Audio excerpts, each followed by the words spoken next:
ജീവിതത്തിൽ ബറക്കത്തുണ്ടാവണമെങ്കിൽ മൂന്നാമത്തെ കാര്യം സൂക്ഷിക്കേണ്ടത് കാര്യബോധം ഉണ്ടായിരിക്കണം. ഈ കാര്യബോധം എന്ന് പറഞ്ഞാൽ ഒരുപാട് വിഷയങ്ങളാണ്. എല്ലായിടത്തും ഒരേ മാതിരിയല്ല. ഞാൻ അതിനൊരു ഉദാഹരണം പറയലുണ്ട്.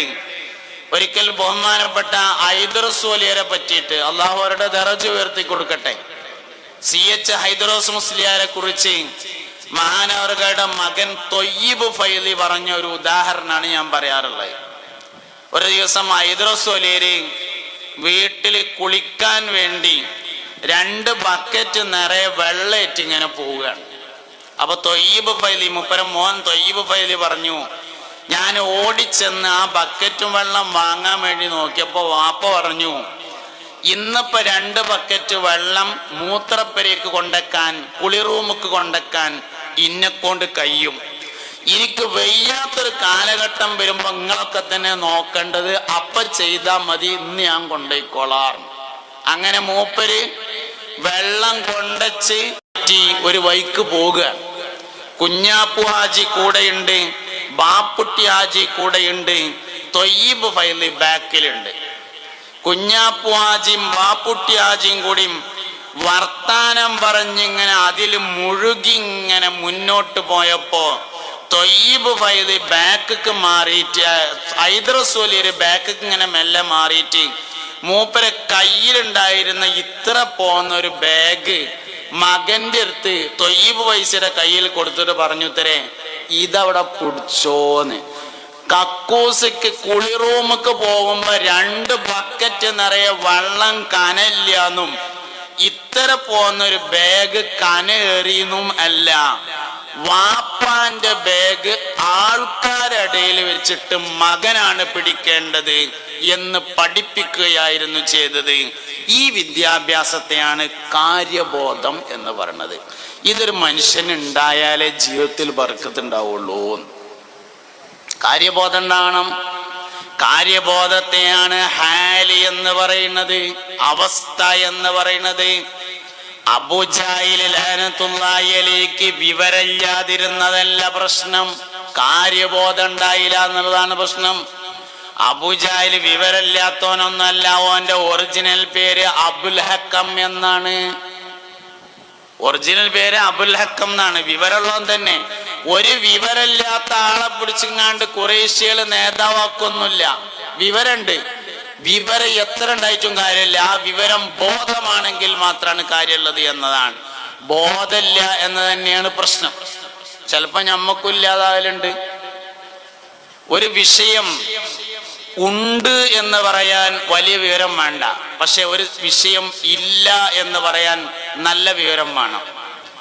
ഒരു നാടൻ മനുഷ്യനാണ് ഈ കാര്യം എന്നെ പഠിപ്പിച്ചത്. ഞാൻ ഒരിക്കൽ പഴയ കാലത്ത് വയലൊക്കെ പറയാൻ അങ്ങനെ തുടങ്ങിയിട്ടുള്ളൂ. ആ കാലത്ത് ഒരു ദിവസം ഇങ്ങനെ ഇതേമാതിരി റജബ് മാസത്തിൽ വയല് പറഞ്ഞപ്പോ, അല്ലാഹുമ്മ ബാരിക് ലനാ ഫീ റജബിൻ വ ശഅബാൻ വ ബല്ലിഗ്നാ റമളാൻ എന്നാണ് ദ്വാരക്കേണ്ടത്.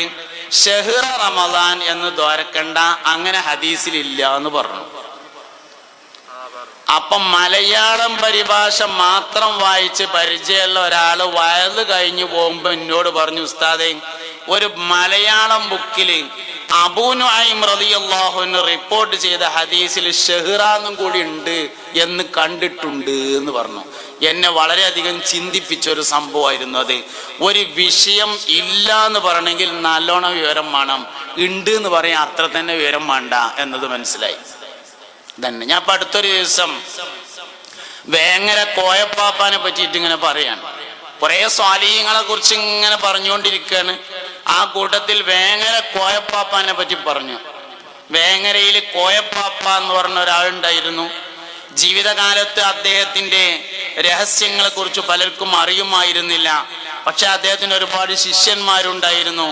പരിശുദ്ധമായ ഖുർആനിൽ അഗാധമായ ജ്ഞാനമുള്ള ഒരു പണ്ഡിതനായിരുന്നു വേങ്ങര കോയപ്പാപ്പ എന്ന് പറഞ്ഞത്.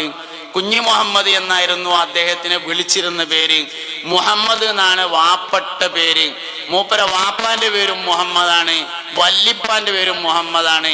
മുഹമ്മദിന്റെ മകൻ മുഹമ്മദാണ് വേങ്ങര കോയപ്പാപ്പ എന്ന് പറഞ്ഞിട്ട് ഒരു കാര്യം പറഞ്ഞു. കഴിഞ്ഞ റബീഉൽ അവ്വലില മുസ്തഫ നബി സല്ലല്ലാഹു അലൈഹി വസല്ലമ തങ്ങളുടെ മദ്ഹുകൾ ഇങ്ങനെ പറഞ്ഞുകൊണ്ടിരിക്കുന്ന കൂട്ടത്തിൽ വേങ്ങര കോയപ്പാപ്പാക്ക് ഒരു പരിപാടി ഉണ്ടായിരുന്നു. എന്നും കാക്കകൾക്ക് ഭക്ഷണം കൊടുക്കും.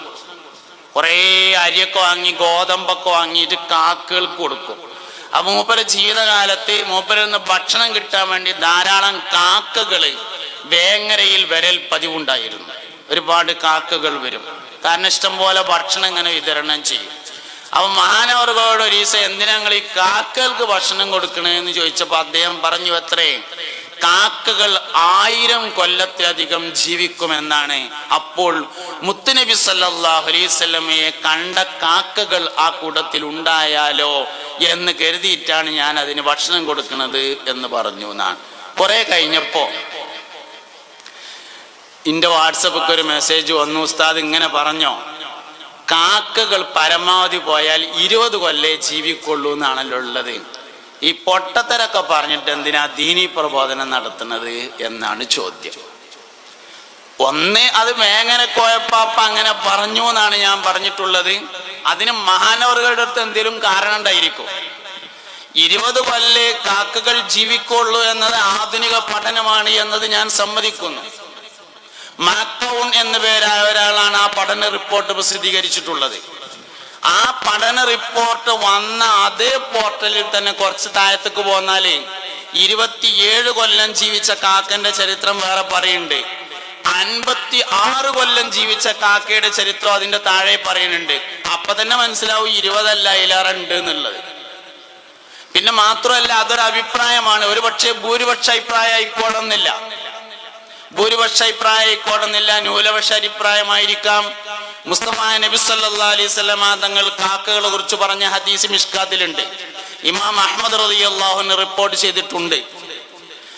ആരെങ്കിലും ഒരാൾ നോമ്പനുഷ്ഠിച്ചാൽ, മൻ സാമ യൗമൻ, ആരെങ്കിലും ഒരാൾ നോമ്പനുഷ്ഠിച്ചാൽ, ബഅദല്ലാഹു ബൈനഹു വബൈന ജഹന്നമ കഖുറാബിൻ തായിർ എന്ന് പറഞ്ഞിട്ടുണ്ട്. പറക്കുന്ന കാക്കയേക്കാൾ അള്ളാഹു ജഹന്നമിനെയും അവന്റെയും ഇടയിൽ വിദൂരത്താക്കും ഒരാൾ ഒരു ദിവസം നോമ്പ് നോറ്റാൽ എന്ന് ഇമാം അഹ്മദ് റളിയല്ലാഹു അൻഹു റിപ്പോർട്ട് ചെയ്ത ആ ഹദീസ് മിഷ്കാത്തിൽ ഉദ്ധരിച്ചിട്ട് അതിന്റെ ഷറഹിൽ മിർഖാത്തിൽ പറയുന്നുണ്ട്, കാക്കകളിൽ ചിലത് 1000 കൊല്ലം ജീവിക്കും എന്ന അഭിപ്രായമുണ്ട് എന്ന്.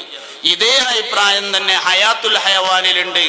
അതേ അഭിപ്രായം തന്നെ അജായിബുൽ മഖ്ലൂഖാത്തിലുണ്ട്.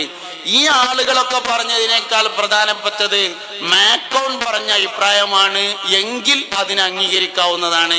അല്ലെങ്കിൽ ഇങ്ങനെയും ഉണ്ടാകാം എന്ന സാധ്യതയെങ്കിലും അംഗീകരിക്കേണ്ടതുണ്ട്. ആ സാധ്യതയെ കോയപ്പാപ്പ് പറഞ്ഞിട്ടുള്ളൂ.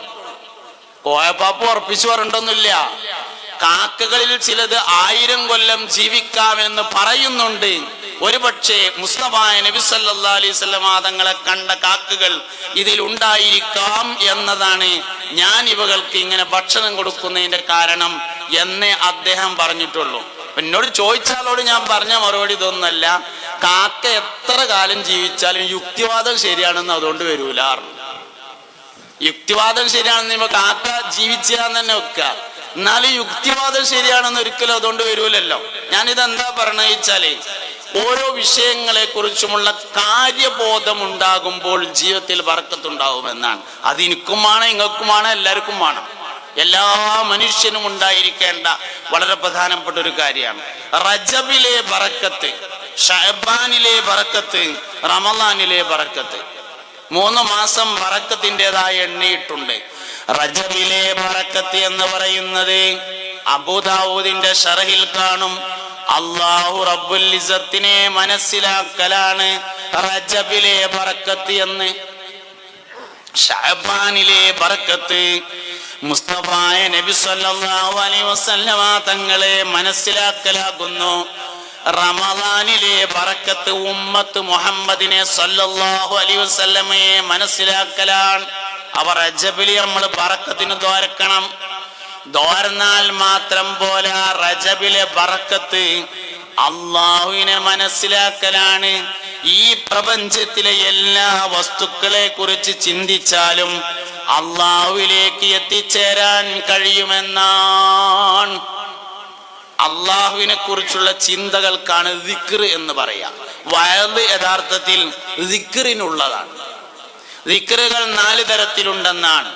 ദിക്ർ ചൊല്ലലുണ്ട്, ദിക്ർ ചെയ്യലുണ്ട്, ദിക്ർ പറയലുണ്ട്, ദിക്ർ ചിന്തിക്കലുണ്ട്. 4 തരം ദിക്റുണ്ട്. ദിക്ർ ആലോചിക്കലുണ്ട്. തഫക്കുറു സഅത്തിൻ ഖൈറും മിൻ അൽഫി റക്അ ഹബീബുനാ റസൂലുള്ളാഹി സ്വല്ലല്ലാഹു അലൈഹി വസല്ലം. തഫക്കുറു സഅത്തിൻ, ഒരു സഅത്ത് അല്ലാഹുവിനെ കുറിച്ച് ചിന്തിക്കൽ. സഅത്ത് എന്നതിന് സാധാരണ അർത്ഥം മണിക്കൂർ എന്നാണ്. സത്യത്തിൽ സഅത്ത് അതല്ല. പ്രഭാതം മുതൽ സൂര്യോദയം മുതൽ സൂര്യാസ്തമയം വരെയുള്ള മൊത്തം സമയത്തെ 12 കൊണ്ട് ഹരിച്ചാൽ കിട്ടുന്ന ഒരു ഭാഗത്തെയാണ് ഒരു സഅത്ത് എന്ന് പറയുന്നത്. ഏകദേശം 1 മണിക്കൂറേക്കാരം. അതുകൊണ്ട് സഅത്തിന് 1 മണിക്കൂർ എന്ന് നമ്മൾ അർത്ഥം പറയുന്നു. തഫക്കുറു സഅത്തിൻ, 1 മണിക്കൂർ അല്ലാഹുവിനെ കുറിച്ച് ചിന്തിക്കൽ. ഖൈറും മിൻ അൽഫി റക്അ, 1000 റക്അത്ത് നിസ്കരിക്കുന്നതിനേക്കാൾ ഖൈറാണ്. വേറൊരു ഹദീസിലുണ്ട് തഫക്കുറു സഅത്തിൻ മിൻ ഖൈറും മിൻ ഖിയാമി ലൈല, 1 മണിക്കൂർ അല്ലാഹുവിനെ കുറിച്ച് ചിന്തിക്കൽ ഒരു രാത്രി മുഴുവൻ നിസ്കരിക്കുന്നതിനേക്കാൾ ഖൈറാകുന്നു എന്നത്. അപ്പൊ ചിന്തിച്ചുകൊണ്ടുള്ള ദിക്റുണ്ട്, ചിന്തയിലെ ദിക്ർ. ഒരു മനുഷ്യൻ ഏത് വിഷയത്തെ കുറിച്ച് ചിന്തിച്ചാലും അത് അള്ളാഹുവിലേക്ക് എത്തിച്ചേരുന്നുവെങ്കിൽ അതിനെയാണ് ദിക്ർ എന്ന് പറയുന്നത്. ഇപ്പൊ ഒരാളൊരു കുതിരനെ കണ്ടു എന്ന് വിചാരിക്കാം, കുറച്ചപ്പുറത്തൊരു കഴുതി നിൽക്കണുണ്ടോ എന്ന് വിചാരിക്കാം. അപ്പൊ അയാൾ രണ്ടിനെ ഇങ്ങനെ നോക്കിയപ്പോ കുതിരന്റെ ചെവി ചെറുതും കഴുതന്റെ ചെവി വലുതുമാണ്. അപ്പൊ അയാൾ ഇങ്ങനെ ആലോചിച്ചു, രണ്ടും ഒരേമായിട്ട് ജീവികളാണ്, രണ്ടും ഓടാൻ പറ്റും, രണ്ടിന്റെയും പുറത്ത് കയറാൻ പറ്റും, രണ്ടും ഭാരം ചുമക്കാൻ പറ്റും, പിന്നെ എന്തായിരിക്കും ഒന്നിന്റെ ചെവി ചെറുതും മറ്റൊന്നിന്റെ ചെവി വലുതും എന്നിങ്ങനെ ആലോചിച്ചു. അപ്പൊ അയാൾക്ക് മനസ്സിലായി ചെറിയ ചെവിയുള്ള കുതിരക്ക് കാര്യങ്ങൾ വേഗം പറഞ്ഞാൽ മനസ്സിലാവും. ഇപ്പൊ ഞാനിങ്ങനെ സംസാരിക്കുമ്പോ എന്റെ സംസാരത്തെ ഈ മൈക്രോഫോൺ പിടിച്ചെടുത്ത് അതിങ്ങനെ ആംപ്ലിഫയറിൽ കൊണ്ടുപോയിട്ട് ഈ ബോക്സിൽ കൂടി ഇങ്ങനെ വിടുമ്പോ വായുവിൽ ഒരു കമ്പനം ഉണ്ടാകും. ഈ കമ്പനം നമ്മുടെ ചെവിക്കകത്തുള്ള ടിമ്പാനം എന്ന് പറയുന്ന ഒരു സാധനത്തിൽ പോയി തട്ടുമ്പോൾ ഉണ്ടാകുന്ന വൈബ്രേഷൻ തലച്ചോറിലേക്ക് കൊടുക്കുകയും അത് കേൾവിയായി അനുഭവപ്പെടുകയുമാണ് ചെയ്യുന്നത്. കുതിരക്ക് കാര്യം വേഗം മനസ്സിലായതിനാല് കുറഞ്ഞ കാറ്റ് കടന്നാൽ മതി. അതുകൊണ്ട് കുതിരക്ക് ചെറിയ ചെവിയാണ്. കഴുതക്ക് അത്ര തന്നെ പെട്ടെന്ന് കാര്യം മനസ്സിലാവില്ല. അതുകൊണ്ട് കുറച്ചും കൂടി കാറ്റ് വേണം.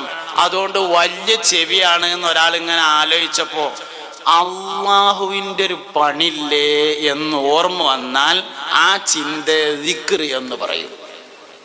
ഇങ്ങനെ ഏത് സാധനത്തെ പറ്റി പഠിച്ചാലും ലോകത്തുള്ള എല്ലാ വസ്തുക്കളും അള്ളാഹ് ദിക്ർ ചിന്ത എന്ന് പറഞ്ഞാൽ ഏത് സാധനം ചിന്തിച്ചാലും ആ ചിന്ത അള്ളാഹുവിലേക്ക് എത്തിച്ചേരുന്നുവെങ്കിൽ അതിനെയാണ് ദിക്റിന്റെ ചിന്തകൾ എന്ന് പറയുന്നത്. കച്ചവടം വരെ അള്ളാഹുവിന്റെ ദിക്റിനെ തൊട്ട് ശുഗലാക്കാത്ത ആളുകളെ കുറിച്ച് പുരുഷന്മാർ എന്ന് ഖുർആൻ പറഞ്ഞിട്ടുണ്ട്. ഫീഹി റിജാലുൻ ലാ തുൽഹിഹിം തിജാറത്തുൻ വലാ ബൈഉൻ അൻ ദിക്രില്ലാഹ്. അപ്പൊ ഇതാണ് ഒന്നാമത്തത്, അള്ളാഹുവിനെ കുറിച്ചുള്ള ആലോചനകൾ ദിക്ർ.